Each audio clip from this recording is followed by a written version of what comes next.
નમસ્કાર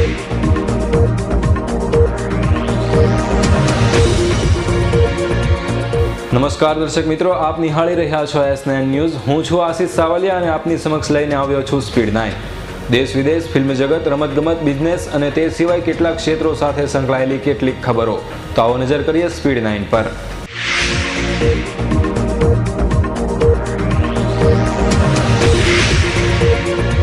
આજથી સંસદનું ચોમાસુ સત્ર શરૂ। ચોમાસુ સત્રમાં વિપક્ષો લડાયક મૂડમાં। જો કે વડાપ્રધાને વિપક્ષોને ચોમાસુ સત્રમાં સહકાર આપવા વિનંતી કરી। ચોમાસુ સત્રમાં કેન્દ્ર સરકાર ખાદ્ય સુરક્ષા બિલ પાસ કરવા સજ્જ। આજથી શરૂ થતા ચોમાસુ સત્રમાં વિપક્ષો વિવિધ મુદ્દે કેન્દ્ર સરકારને ભીંસમાં લેશે।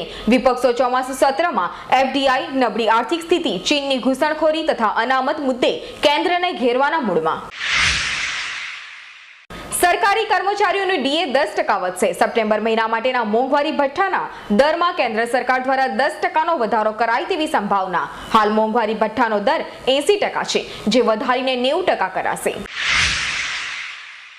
ચીને ફરી લડાખમાં ભારતને પેટ્રોલિંગ કરતા રોક્યું। ચીન દ્વારા એક તરફ સીમા વિવાદ ઉકેલવાના ગટકડા કરાય છે, ત્યારે બીજી તરફ ભારતીય બોર્ડર પર તેની અવળચંડાઈ કરવાનું યથાવત।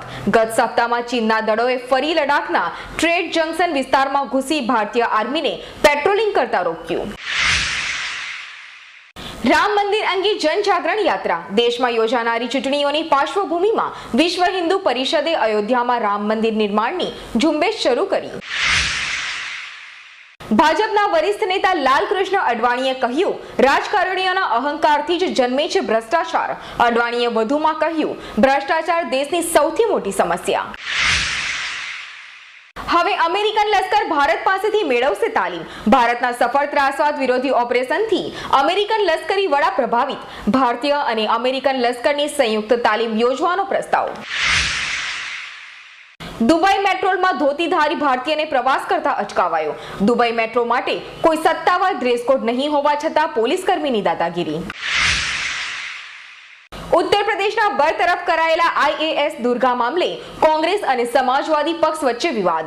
IAS દુર્ગા શક્તિ નાગપાલ મામલે કેન્દ્રમાં UPA સરકારને બહારથી સમર્થન આપતી સમાજવાદી પાર્ટીનું કહેવું છે કે તેઓ ખાદ્ય સુરક્ષા બિલ માટે સરકારને સમર્થન નહીં આપે। મધ્યપ્રદેશમાં લાયસન્સ વગર એસિડ વેચનારને 3 મહિનાની જેલ થશે। મધ્યપ્રદેશમાં સરકારે એસિડ વેચાણ અંગેના નિયમો કડક બનાવ્યા। 3 મહિનાની જેલ સાથે ₹50,000 સુધીનો દંડ પણ થશે। ગૃહમંત્રી સુશીલ કુમાર સિંધેનું ફેફસાનું ઓપરેશન સફળ રહ્યું। મુંબઈની બ્રીચ કેન્ડી હોસ્પિટલમાં ગૃહમંત્રી સુશીલ કુમાર સિંધેનું કેન્સર સ્પેશિયાલિસ્ટ ડોક્ટર રમન દેશપાંડેએ ઓપરેશન કર્યું। ટેક્સટાઇલ હબ ગણાતા સુરતમાં બંધ કરાયેલો ટેક્સટાઇલ કોર્સ પુનઃ શરૂ કરાયો। ગાંધી કોલેજમાં કોર્સમાં ફાળવણી શરૂ પણ વિદ્યાર્થીઓએ બાંયધરી આપવી પડશે। ત્રીજા રાઉન્ડ પછી રાજ્યની ડિપ્લોમા એન્જિનિયરિંગ કોલેજમાં 11,937 બેઠકો ખાલી। સટ્ટા કિંગ દિનેશ કલગીના પુત્ર દક્ષે ચિક્કાર પીધેલી હાલતમાં કાર અથડાવી। પૂર ઝડપે ડિવાઈડર સાથે ટકરાયા પછી કાર ફંગોળાઈને લાઇટના થાંભલા હોર્ડિંગ પર પડી। ભારતનો ઝિમ્બાબ્વે સામે 5-0 થી શ્રેણી વિજય। પ્રથમવાર વિદેશમાં વ્હાઇટ વોશ સાથે વન ડે શ્રેણી જીત્યું ભારત। બોલિવૂડમાં તાજેતરમાં પ્રવેશ કરનાર આલિયા ભટ્ટે કહ્યું, ડેટિંગની અફવાઓ મારા પર કોઈ અસર નથી કરતી। થોડા સમયથી બોલિવૂડમાં આલિયા ભટ્ટ અને વરુણ ધવન વચ્ચે ડેટિંગ ચાલી રહી હોવાની ચર્ચાએ જોર પકડ્યું હતું। અલગ રાજ્ય મામલે આસામમાં તંગદિલી યથાવત। આસામમાં ફરી હિંસક ઘટનાઓ બની। રેલવે ટ્રેક ઉડાવી દેવાતા અનેક ટ્રેનો રદ કરાઈ। આસામના કાર્બી એંગલોંગમાં હિંસા બેકાબુ બની। દાર્જિલિંગ સજ્જડ બંધ રહ્યું। ભાજપમાં વડાપ્રધાન પદના ઉમેદવારનું કમઠાણ યથાવત। ભાજપમાં વડાપ્રધાન પદ માટેનો ઉકેલ આવશે કે કેમ તે મોટો કોયડો।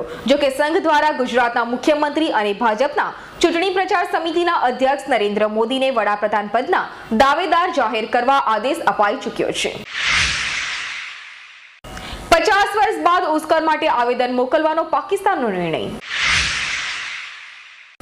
ગુજરાતીઓ વિરુદ્ધ ટિપ્પણી કરનાર મહારાષ્ટ્રના કોંગી નેતા અને મંત્રીના પુત્ર નીતેશ રાણેનો ટિપ્પણી પરથી પીછેહટ કરવાનો સાફ ઇનકાર।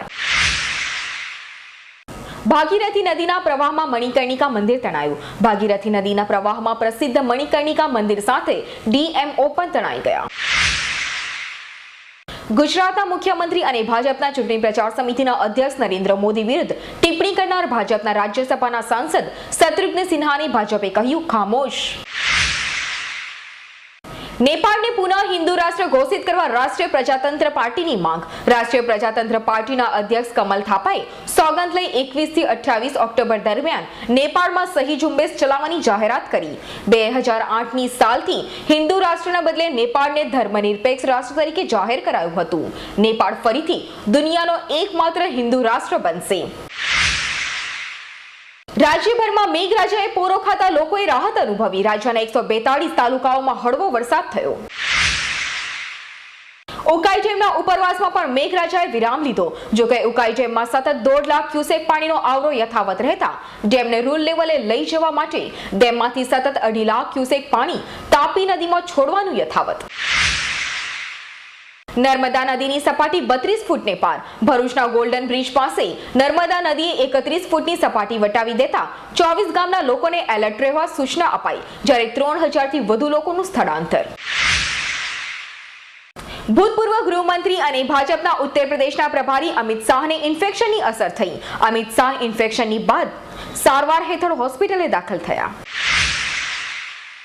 ઇન્ડોનેશિયામાં હોડી ડૂબી જતા 40ના મોત નીપજ્યા. ઇન્ડોનેશિયા પરત ફરી રહેલા 40 ઇન્ડોનેશિયન નાગરિકો મલેશિયાના દરિયામાં હોડી ડૂબી જતા લાપતા થયા. હાલમાં રણબીર અને દીપિકાની સૌથી વધુ માંગ. તમામ લોકો આ બંનેની સાથે કામ કરવા ઈચ્છુક. ઇમ્તિયાઝ અલીએ પણ કેટરીના કૈફની જગ્યા પર હવે દીપિકાને પોતાની નવી ફિલ્મમાં લેવાનો નિર્ણય કર્યો. કરીના અને અજયની જોડી ફરી છવાઈ જવા તૈયાર. અજય દેવગન અને કરીના કપૂરની સુપરહિટ જોડી પ્રકાશ ઝાની નવી ફિલ્મ સત્યાગ્રહમાં ફરી એકવાર જોવા મળશે. તો દર્શક મિત્રો, આ હતી અમારી ખાસ રજૂઆત સ્પીડ 9. આવી જ ખબરો સાથે ફરી મળીશું. ત્યાં સુધી રજા આપશો. નમસ્કાર.